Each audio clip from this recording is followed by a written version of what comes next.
এই যে চাচা, যাবেন সামনে? হ্যাঁ যাবো। আরোহী, তুই? আরোহী, তুমি ওনাকে চেনো নাকি? আরে না, ওনাকে আমি কিভাবে চিনবো? আচ্ছা চাচা, আপনি কি আমাকে চিনেন? আর হয়তো আমার বাবার পরিচিত কেউ হবে আর কি। তুই এগুলো কি কইতেছস? আমি তোর বাবা, আমি তোরে চিনুম না? ও হ্যাঁ, এবার চিনেছি। উনি তো আমাদের বাড়িতে কাজ করতো, মালি চাচা। তো মালি চাচা, আপনি কেমন আছেন? ও আচ্ছা, তাই বলো। চাচা, আপনি কেমন আছেন? আপনি তো আরোহীর বাবাকে চিনেন। আমি কি বলতেছি উল্টা পাল্টা। আপনি যেহেতু তার বাসায় কাজ করেন, তাকে তো অবশ্যই চিনবেন। চাচা, আমাদের ব্যাপারে তো আপনি সবই জানেন। কি জানার কথা বলতেছো বাবা? আমি তো কিছুই বুঝতেছি না। ওই যে চাচা, আরোহী আমাকে ভালোবাসে, আমি আরোহীকে ভালোবাসি। আর আরোহীকে তো আমি পালিয়ে বিয়ে করেছি। অবশ্য আরোহীর বাবা তো এটা মানতেই চায়নি। যদিও পালিয়ে বিয়ে করাটা আমাদের উচিত হয়নি, কিন্তু উনি বিষয়টা মেনে নিতে পারেনি। অবশ্য মেনে না নিতে পারেনি কথা। যদি মেনে নিত তাহলে আমাদের জন্য ভালো হতো। চাচা, আপনি একটু আরোহীর বাবাকে বলবেন, সে যদি বড় বিজনেসম্যান হয়, আমিও কিন্তু বড় বিজনেসম্যান। আর যদিও ও পালিয়ে ভুল করেছে, আপনি তার কাছে বলবেন যাতে আমাদেরকে ক্ষমা করে দেয়, আমাদেরকে মেনে নেয়। ও, তোমার শ্বশুর তো অনেক বড় বিজনেসম্যান, এটাই তো বলতে চাচ্ছ? আচ্ছা মেঘ, শুনো না, এত কথা বাড়ানোর তো কোনো দরকার নেই। আমরা যেখানে যাচ্ছি সেখানে চলো না যাই। হ্যাঁ, ঠিকই বলেছো।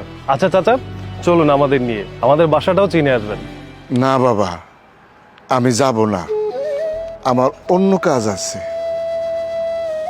মারে, সংসার জীবন বড় কঠিন জিনিস। সংসারের শুরুটা যদি মিথ্যা দিয়া হয়, সেই সংসারে কখনো শান্তি আসে না। নিজের বাবা মারে ঠকাইছিস সেটা ঠিক আছে, কিন্তু নিজের স্বামীরে কখনো ঠকাইস না, তাহলে সারা জীবন শান্তি পাবি না। কারণ এই স্বামীর সাথেই তো সারা জীবন সংসার করতে হবে। আরোহী, উনি আবল তাবল এগুলো কি বলতেছে? আমি তো কিছুই বুঝতে পারছি না। আরে মালি চাচা, আপনি এসব আবল তাবল কি কথাবার্তা বলতেছেন? আর যা তা কথাবার্তা কেন বলতেছেন আমি তো কিছুই বুঝতে পারতাছি না। আমি কি বলতেছি সেটা তুই ভালো করেই বুঝছিস। আমি তোকে শুধু এতটুকু বলতে চাই, একটা মিথ্যা দিয়ে সারা জীবন সংসার করা যায় না। ভালোবাসার মানুষ যদি তোকে সত্যি ভালোবাসে, তাহলে তোকে ভালোবাসা দিয়েই গ্রহণ করবে। ভালোবাসার ক্ষেত্রে ধনী গরিব ভেদাভেদ হয় না। তোর ধনী স্বামীর কাছে গরিব বাবা মার পরিচয় দিতে তোর লজ্জা লাগতেই পারে, এটা আমরা বুঝি। তারপরেও তুই তোর স্বামীর কাছে তোর আসল পরিচয়টা দিস। চিন্তা করিস না, আমরা কোনোদিন তোর বাড়িতে যাবো না। অন্তত তুই তোর স্বামীকে সত্যটা বলিস। আর তুই চিন্তা করিস না, আমরা কোনোদিন তোদের বাড়িতে থাকতে যাবো না।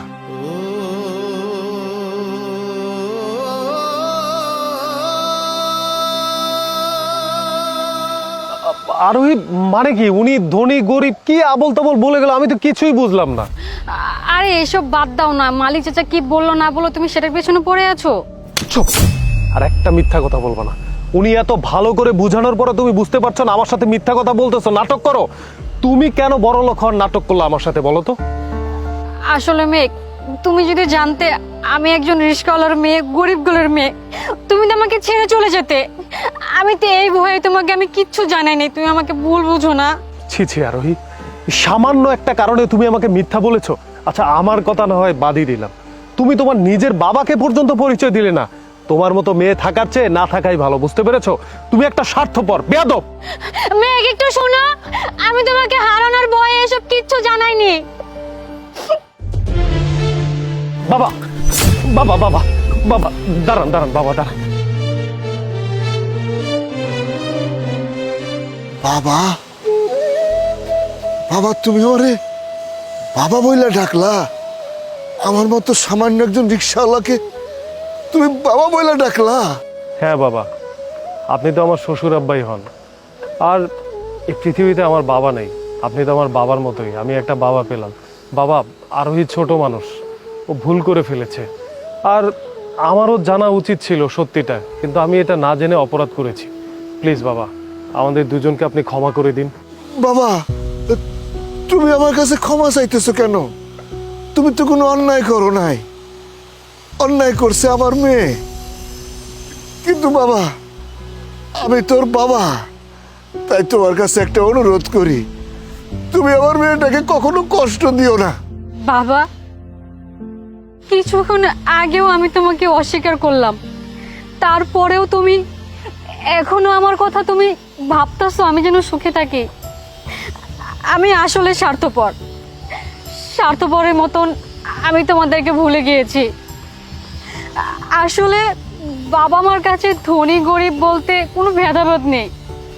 তুমি আমাকে মাফ করে দাও, আমি অনেক বড় ভুল করেছি, এবার মতন মাফ করে দাও আমাকে। দূর পাগলি, বাবার কাছে কখনো সন্তানরা ভুল করে না। তোর কোনো ভুল নাই। হ্যাঁ বাবা, আপনি যদি আমাদেরকে ক্ষমা করেই থাকেন, তাহলে আমাদের সাথে আমাদের বাসায় চলুন। আজকে একসাথে খাওয়া দাওয়া করবো, একসাথে সময় কাটাবো। কিন্তু বাবা, কোনো কিন্তু নয় বাবা, তুমি এক্ষুনি আমাদের সাথে বাড়িতে যাবা। আর তুমি যদি আমাদের সাথে না যাও, তাহলে ভেবে নেব তুমি আমাদেরকে এখনো মাফ করতে পারোনি। আমি আল্লাহর কাছে দোয়া করি তোমরা সর্বদা সুখী থাকো। তবে আমি খুব খুশি হয়েছি, আমার মেয়ে একজন ভালো মানুষের সন্ধান পেয়েছে, যে আমার মেয়েকে সর্বদা সুখী রাখবে।